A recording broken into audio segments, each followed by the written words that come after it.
Living that life, folks. Living that life for sure.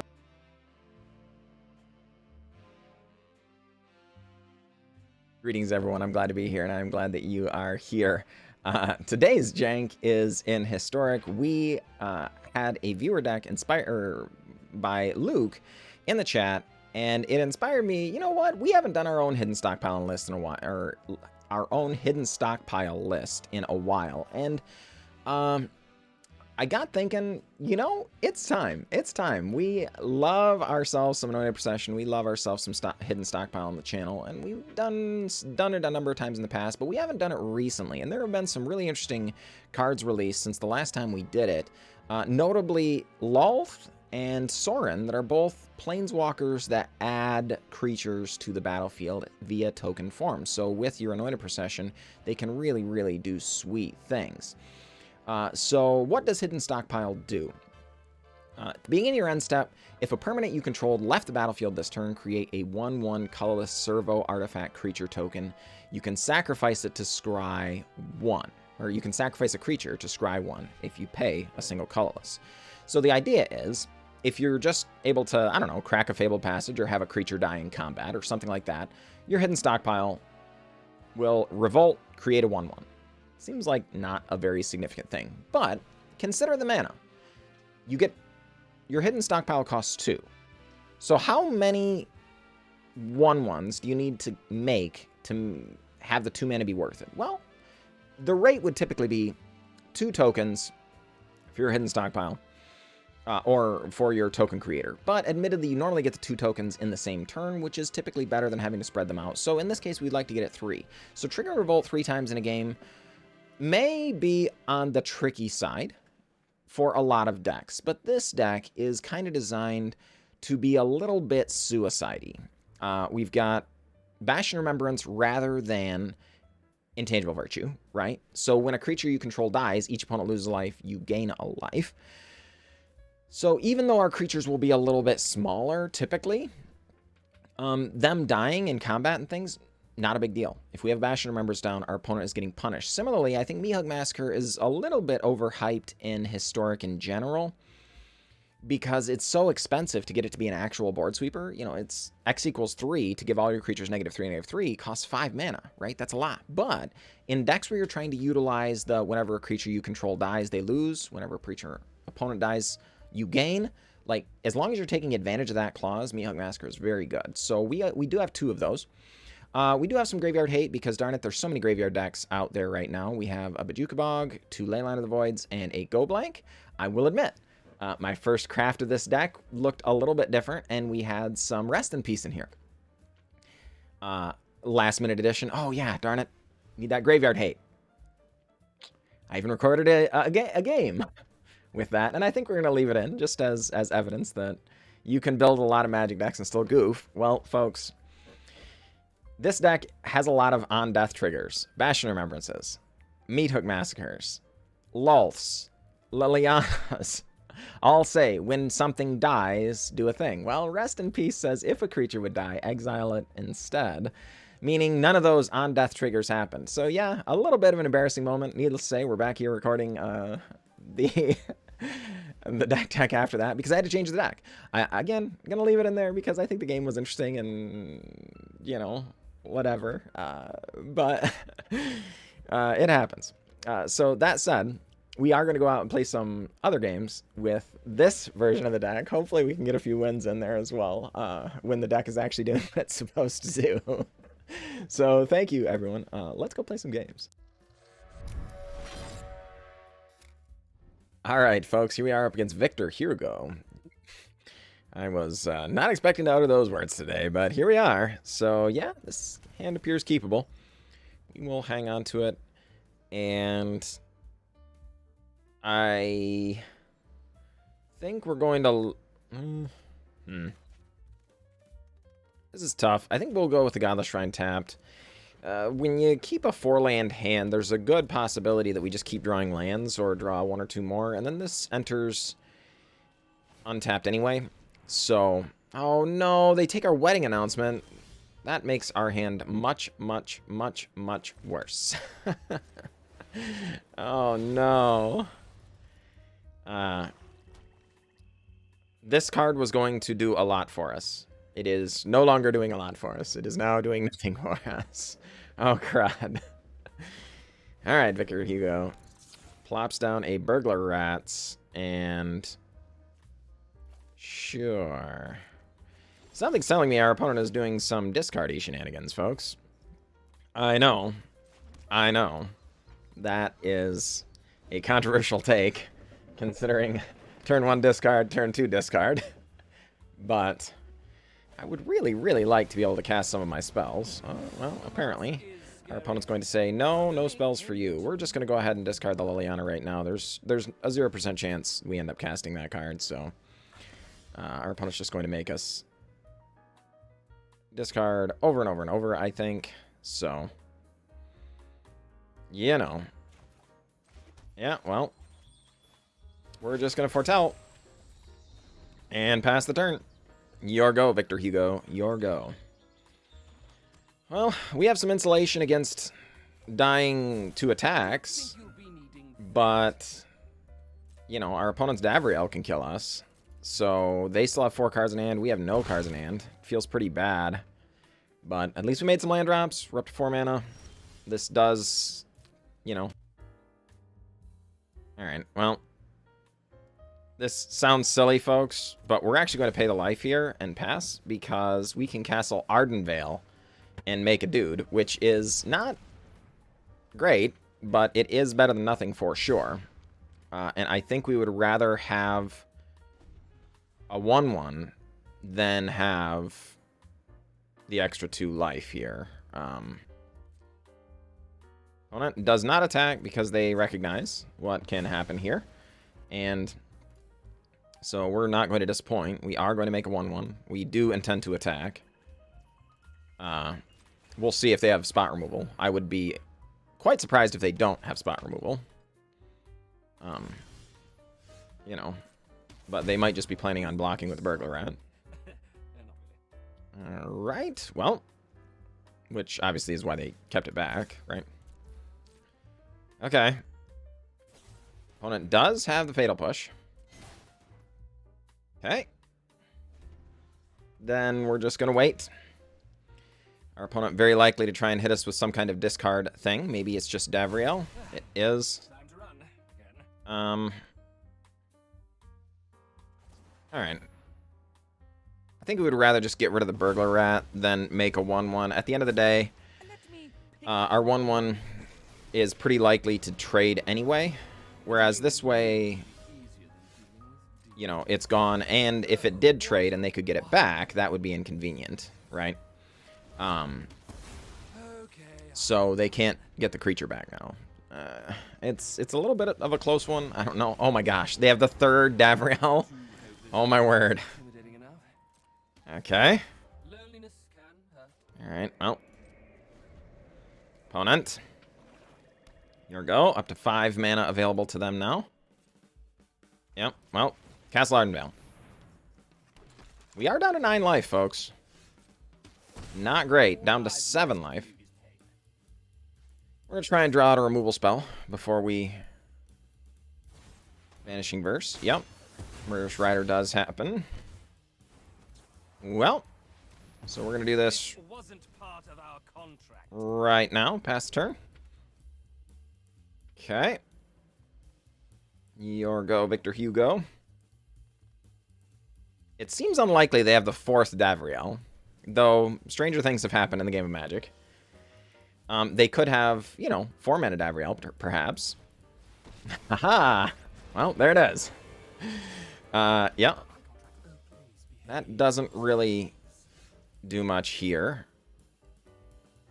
Yeah, we're still going to play the land because activating Castle Ardenvale and doing other things is always a nice thing. So we definitely would like a Hidden Stockpile soon. Shall we? Alright. Castle Ardenvale. Okay. Well, you know. Not thrilled about this, but is what it is. Murderous Rider goes away. We've got to protect this life total some, you know. Alright, Doomskar. Opponent goes after some conditions. And an offer or two as well. Not quite sure what they have chosen. Doing a lot of reading. Gets to return a thing. And spells cost more. Those not great options for our opponent. Oh boy, that's a good one. Definitely pretty happy about that. I get the impression our opponent is doing some amount of graveyard stuff, and if nothing else, yeah, at least the Davriel does, right? Don't bother me. Alright, we are going to wait until their end step. Make a dude. Okay. Folks, this is decidedly inconvenient. We can't attack the Davriel, otherwise we just have to sacrifice our Bell token. Feels bad. But it is what it is. Opponent goes down after some offers and conditions. And their creatures are +2/+0, and they lose 6 life. That's a pretty okay trade, considering our clock is very, very slow. Okay, sure. Yep. And suddenly their burglar rats and whatnot are actual creatures, right? Okay. All right. I mean, that's a good card, but going after Davriel. See if our opponent wants to trade. You just don't have a lot of life to work with here, you know? All right, Davriel takes the damages. Oh, I've finished negotiating.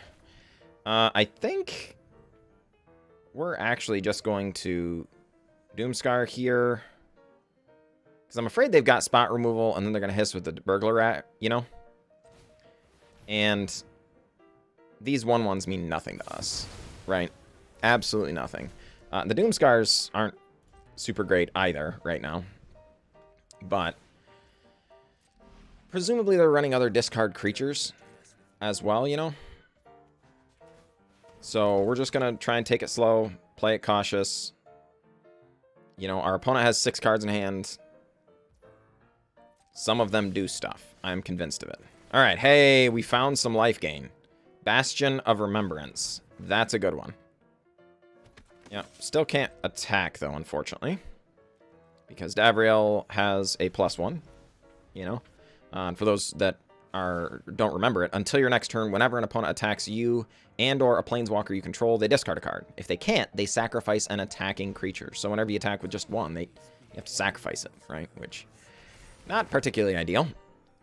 Elspeth's Nightmare going to kill a soldier. But, since Rest in Peace happens, the Bastion of Remembrance doesn't trigger, which is not ideal. Alright. Castle Ardenvale. Yep. And our turn. Hey, here we go. Alright, we don't want to do that. Anointed Procession. Okay. Opponent has a Fatal Push. Yep. I think the timing on that's actually just a little bit off from our opponent. Because they should have waited. We might have attacked. Spoiler alert, we weren't actually going to attack there. We were going to play around the Davriel plus instant speed removal spell. But our opponent could have tried to bait us there. So a little bit strange to not, but that's okay. They just probably were thinking, considering we've played around the +1 all game long, that we weren't going to fall into it again, and they didn't want to miss their opportunity to kill a creature. So given that, you know, I can understand that to a certain extent. Alright. Castle Ardenvale. Alright. Lolth. That's a good one. Alright. So we're going to cast this pre-combat, I think. And primarily because we want to be able to put loyalty counters back on it when our creatures die. And sure enough, Victor Hugo, scooping them up, cannot beat the Lolth. So here's the thing, folks. The reason we did that, again, pre-combat, is we're going to attack. We know at least one of these creatures is going to die. Oh boy, a bit of a nombo with our Rest in Peace. I keep forgetting about that. So it actually wasn't going to work. The price we pay because of all these graveyard decks. Our Bastion of Remembrance off, our Lolth off, all the things. Super bummer. Yeah. Inconvenient. All right, well, I suppose. GG, opponent, GG. All right, folks, here we are up against Sakan, and yeah, I think we're going to hang on to this. Good luck, Sakan. The Bastion of Remembrance, Doomskar, Lolth stuff, all good things to be doing. Opponent on Legion's Landing. Oh boy, that's a pet card of mine, folks. Absolutely in favor of that. We're actually going to start on Shattered Sanctum, I think. Plan on Hive the Eye Tyrant. I assume our opponent's on just like Boros token stuff. There's some combo-oriented things you can do. This is going to be Raise the Alarm. Our opponent's going to be planning on flipping Legion's Landing next turn. So I guess we're going to foretell. It's possible we were supposed to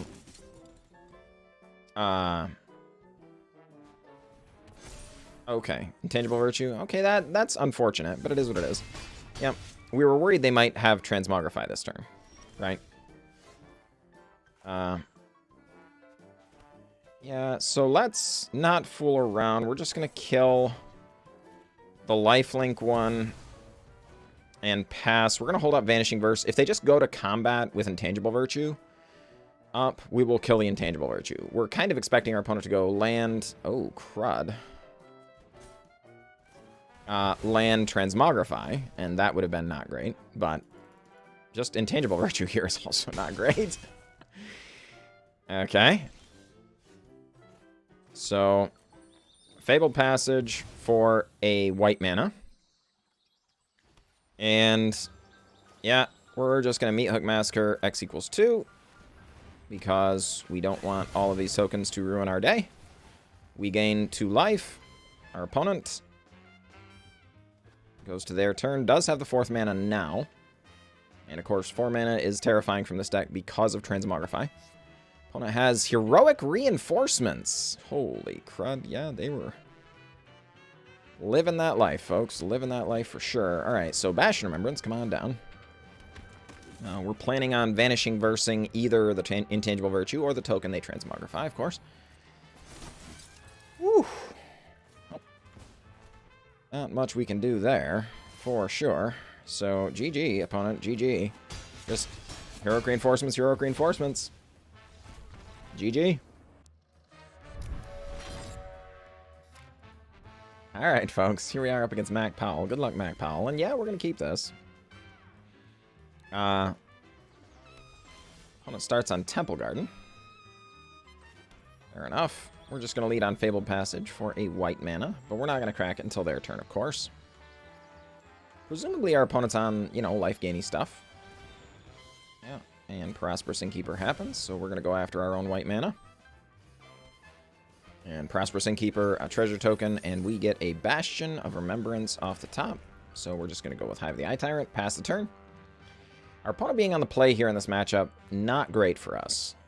Not great at all, because we're not ready for the, you know, turn 3 or turn 4, in this case, Collected Company. We would really need to have foretold a Doomskar before now. And, yeah, so we're a little bit behind the 8 ball there. We are going to go with Bastion of Remembrance, so in case we come up with the board sweeper, we can do it. Because I think we will need to sweep the board in order to win this game. So being in a hurry about the wedding announcements doesn't make much sense. Opponent does not have a mana for the turn, so they just run out Heliod. Well, folks, not thrilled about that either.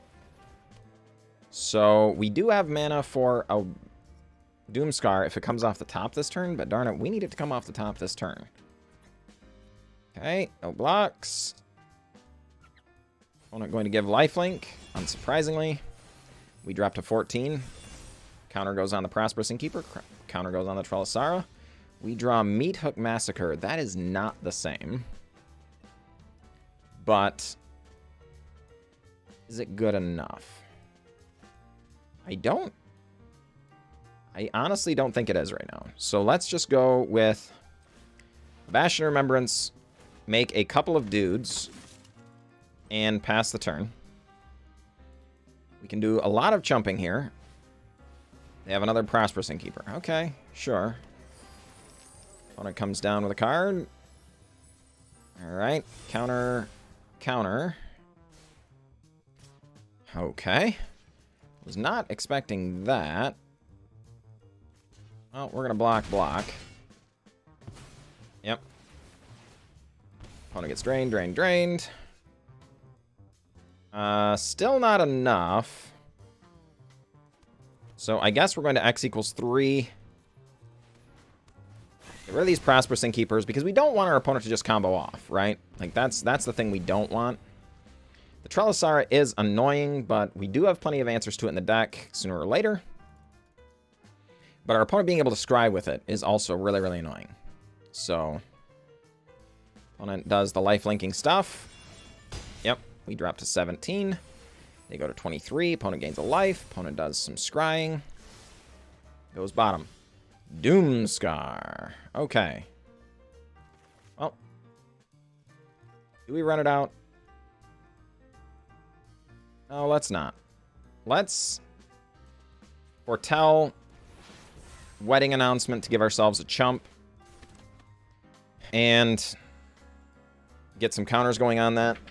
And then pass the turn here. Opponent gets in. Lifelink granted. Yep. Does do it. Opponent goes to 30. Counters go on.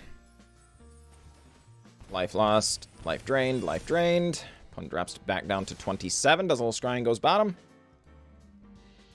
And discards a Heliod. Alright, well, combat. Get in. Yeah, let's Doomskar. Get our triggers. Sweep your graveyard. Wedding announcement. Number 2. Get dudes, get dudes.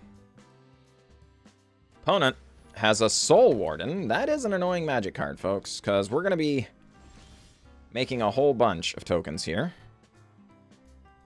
But not much we can do about that. So, sure. Wedding announcement number 3. Now the shrine tapped. Combat. Get in there. Opponent very unlikely to block here. That doesn't seem wise. Opponent, in fact, agrees. Drops to 19. Wedding announcement triggers. All go on the sack. We draw. Wedding announcement flips. We did get our Vanishing Verse. That is very, very good. Here comes Scurry Oak. There goes Heliod. Opponent a little disappointed by that because they did have the combo in hand. And they were greedy. They scryed to the combo instead of scrying to a land. I do not feel even the least bit sorry for our opponent because that was unmitigated greed coming out. And if we can punish them, they deserve it. I am not completely convinced we will be able to punish them. But we're going to try. Alright, wedding announcement. Draw a card. Wedding announcement. Draw a card. Our creature's now 3/3s. Sun Petal Grove.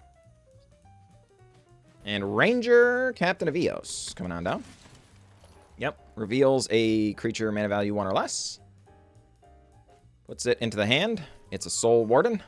Opponent gains a life. Passes the turn. We're not going to crack this Fabled Passage. No reason to here. Okay. Leyline of the Void, not really a thing. Yep. Bastion of Remembrance, come on down. That's Bastion number 4. Our opponent going to gain a couple of life in recompense. It's true. And we are going to fire up Hive of the Eye Tyrant. Get in there with a 5/5 and a whole host of 3/3s. All right. Exile the Scurry Oak from the bin. And Mac Powell scooping them up. It's true, folks, that they were stuck on mana, and that is unfortunate. But remember, in the early game, they just kept scrying with Trellisara. Scry. They could have kept lands. There's no way they, you know, scryed as many times as they did and never hit any lands. They scryed to the combo because they were hoping to just win on the spot.